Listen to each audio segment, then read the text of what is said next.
Hey guys, I'm excited about coming to you and kind of explaining a little bit about our how do I say this? The way we're setting up the OneNote. Now, we had a group of teachers get together and set up, a uniform way to do OneNote this year since so many people were going to be using this, and since we were concerned a few people might be out. So what we've done is we've kind of streamlined it, and it's really not exactly the way I've done it in the past, and really not the way I would choose to do it going forward. But for the sake of it being uniform for everyone, so that you and your parents don't struggle as much with finding the material you need, which was a big problem fourth quarter. A lot of people really struggled with, this teacher had to have work turned in one way, and this teacher put all their assignments in another place. Excuse me. So we've kind of streamlined it for you, but I wanted to explain to you what this looks like, and also to kind of give you a heads up about why, maybe it doesn't look like what you were used to, those of you who've had me in the past, okay? So you're going to have 3 sections in your OneNote. One of them is going to be titled Weekly Agenda, and that's the one we're going to talk about today. Weekly Agenda is where the majority of your main stuff is going to be found, okay? So for me personally, I have added a little section at the top, and if you're looking at right now at the screen I'm sharing with you guys, it's the part that says the upper portion. There are 3 columns in this that have been added in. You won't see these in most teachers' OneNotes. I added them for the sake of reusing some of this later, okay? So let's talk about what those 3 are, and then we're going to talk about like the rest of this. And again, most of you probably can look at this or listen in class and pick it up, but I want there to be, video evidence too of how to do it, just in case there's any confusion. Of course, parents, this is also for you if you need it, all right? So when we start with the upper portion, the upper portion is going to begin with the standards addressed, and most of you, that's not going to matter to you. But if later on, with accreditation or something, they want to know, why we're teaching what we're teaching, that's how we're going to prove it. So I try to keep it to just a few standards, not every single one that you possibly work in it. But these will change depending on what group you're in, okay? So like AP has got standards that are specific to AP, so I'm going to use that for them. The other classes, I haven't decided exactly whether to use some national or state standards. And, understandable, in a independent school, we're not bound by those standards, but you still have to be prepared for a college setting, and I want you to know that these are the things we're targeting. So there'll be a link to the website at the top so that you can look at what each of those like random mixes of letters and numbers actually means. So if there's any confusion, that's how that will work, all right? But underneath it'll be like the one I just did had R2, 3, and 4A, which you have no clue what that is. But if you click on the link, it'll take you right to it. It's the AP site. It's reading, and then it's the second, third, fourth sections of the reading things. I try to keep it to 3 to 5 max, all right, so that we can target them throughout the year. The second thing is going to be the essential questions of the week. Oops. The second one will be the essential questions of the week. I'm moving this on the wrong page. Give me 2 seconds. Sorry for being a little bit. All right, here we go. This is the one we want to use. All right. So next up, we'll do essential questions of the week. And I moved that a little far, didn't I? There you go. This is going to be like key questions that we're going to target. They don't apply just to the text itself, but to overall. So, the why are we learning this? Well, it's because we're targeting these concepts. These are the concepts that will move outside of the doors here. Now, of course, we're still testing you on things that are related specifically to English and to English language skills, but there's also these questions. This is also where you'll see some biblical integration come in, where there's, this is an independent school, it's a Christian school, so we're going to cover some of those types of questions too. So those will be located in this section. The third part's going to be important terms and concepts. This is going to be where we include vocab terms. Now, my idea with vocab, my idea with vocab is that we should use words that not just because they're weird words. I think too often teachers focus on like really obscure words that might show up on the ACT. What I look for is words that we use during class. They may be found in our text. They may be words I've used, but that I think are good for speaking or for written work. Not obscure words, but good words. These words that are, better than the typical, basic words like good, better, bad that we use, finding, stronger words. I'll also put technical terms that deal with concepts we're covering. So English related, writing related terms will go here. You are responsible for these at all times. When they're on there, and they may just be the words. You're going to have to go back and add in definitions or listen in class when we talk about them and add them yourself. But at any point, and I won't surprise you like test today, but at any point I may say, hey, we're going to have a vocab test coming up on Wednesday, and it'll be over any of those that you've put on that list, okay, from the beginning of school until. So if we're in the middle of fourth quarter, every week up till then it's still fair game. So, learn the material, don't just short-term memorize it, okay? All right, so those three things are at the top there, each in their own column, and then we move to the middle section. Starting here is where you'll see what you see with most teachers. Now, these are all going to look different, but they're going to have basically the same kind of feel, okay? So we start with the material discussed. That's going to be what we're covering that day in class. So like if we're reading the first chapter of The Great Gatsby, it's going to show up on there, and it's going to say Great Gatsby Chapter 1. Below that, we'll have discussion points or material that's assessed. And by that, let me move this up a little bit.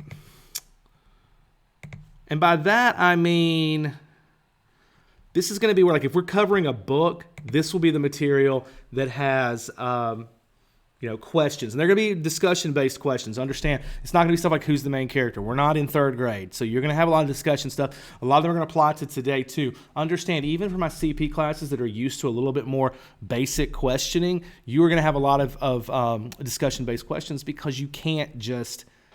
it's too easy at this point with some of you here, some of you at home, and just the way the classes are moving for it to be, it's too easy to cheat, and it's too easy to be able to easily look up stuff with resources that not everyone has. So what we're going to do is we're going to have a lot more discussion-based stuff. But to help you out, we're going to talk about them in class, and I've kind of already given you those. Now, we're limited in time, so we may not hit all of them. So that's for you to go back and look at and say, okay, I know these. This one I'm confused about. And then you can come and schedule a time to meet with me or even ask in class if time provides. It'll also be where we have information, like if we're learning a skill, if we're talking about writing intro paragraphs, we'll have all the notes there. Now, I'm going to, throughout the week, add videos in the content library that you can go and get and put next to these. And I'll show you how to do that in class. All right? But that's where a recorded lecture or pre-recorded stuff is going to go. Now, normally, if this was an average year without coronavirus and without at-home learning, I would have much more involved pages that would be dedicated, OneNote pages that would be dedicated to each day, not a week. But we're trying to make this simple, so I've streamlined that and made it easier for you, okay? The last part, not the last, I think it may be the last part, actually. No, there's two more parts. The next part, part C, it says tomorrow's assigned reading. So if we're working through some text, I'll tell you what you have to have ready for tomorrow, for the next day. Now, if you're smart, you read ahead.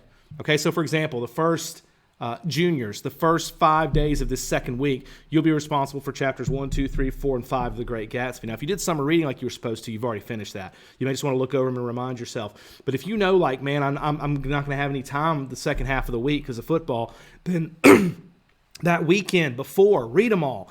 Get it out of the way. Excuse me. Just went to eat and I've got a frog in my throat.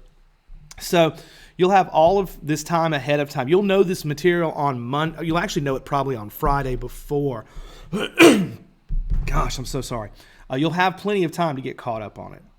So read ahead. Make sure you know. It's never going to be a lot of reading. Now, some of you are slower readers than others, so that term is relative. But for the most part, I try to keep it very simple, okay? All right, the next section. And by the way, just because I say that doesn't mean we're not going to read some of it in class. It just means I want you to be prepared because we are going to be kind of in a weird situation time-wise where we may not have as much time as normal because of, having to follow some other procedures.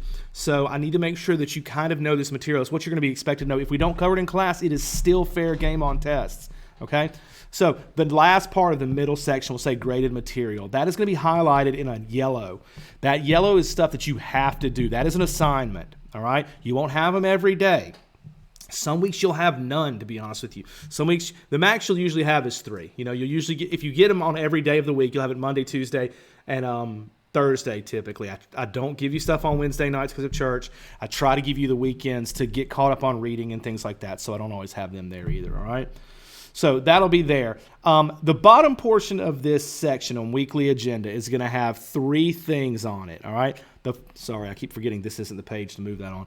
You'll have, first of all, if there's instructions that are needed, if you have a more complex assignment. Usually you're going to see that a lot more with AP and honors, that you'll have a little bit, of a tweak to the assignment. Of course, AP, you're going to be doing something totally different, so you may have this, because I will give you less assignments, but they'll be more complex, needing more instructions. If I can post a video with it, I probably will, because, it's good to see the written, but also to have someone talking through it. The second thing you'll have is the space where you turn in your assignment. So if I said on Monday that you had a journal entry Then when you get to the bottom portion, there'll be a little line. It'll say submission zone, and it'll say Monday. It'll repeat the question, and it'll give you a space to put your response. Now, we're going to work the first few weeks with how to like manipulate OneNote. Let me tell you something right now. It's hard to do on your phone. So if that's all you've got, you may need to schedule time so that you can use a laptop and you can play with it there. But I try to leave you enough space to not mess with that. So everything has to go there. Now, you can take a picture and put it there if you choose, but that's where the material is going to go. And that's just the way it is all the time. No, you can't put it on paper and turn it into a box. It has to be in that spot. And if you're struggling with that, let's take the first couple of weeks to learn how to do it, okay? Finally, there's a bottom set below those assignments. There will be a section for you to put any questions or concerns you have. That is not because I'm going to go and look for them. It is so that you can schedule time either in class or during tutoring sessions to come and see me and ask those questions. I want you to write them down so you don't forget them, because I don't want you to get to the test and say, I meant to ask, I didn't know the answer to that. Or when I read the book, I didn't understand what this section was and we didn't cover it in class. That's where you're going to put that material, okay? You may never use it if you don't want to, but for those of you who really, are trying to improve with reading comprehension or writing, that's a good spot so that you can come schedule time to ask me questions one-on-one. Because again, we're going to be limited on in-class time. With our discussions, with changing classes being different, with all the things we have to go through, time in class to sit and have discussion like me and this table while everyone else is working on something is going to be limited. So we want to be able to give you that opportunity, okay? So that'll run you through the weekly agenda. Let me see if I can. I don't think I can pull it up because OneNote won't screencast up here for some reason. But you can look along on your first weekly agenda. By the time you get this, you probably will have the first 2 weeks up, maybe the first 3. I'm working on them now, so hopefully those will be ready. So I hope there's no more questions. If there are, you know what to do. Email me, morrisp@chbss.org. You can email me there, and that's all over all of my correspondence with you, so you can do that.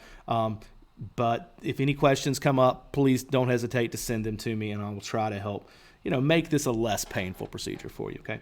So anyway, guys, I hope you're having a wonderful day. I can't wait to see you in class. I can't wait to, go over all the fun stuff, which is the stuff I've got pointed right here, these books that I love, not this technical mumbo jumbo, but it's part of the drill this year, okay? So thank you guys again, and I will see you again very soon.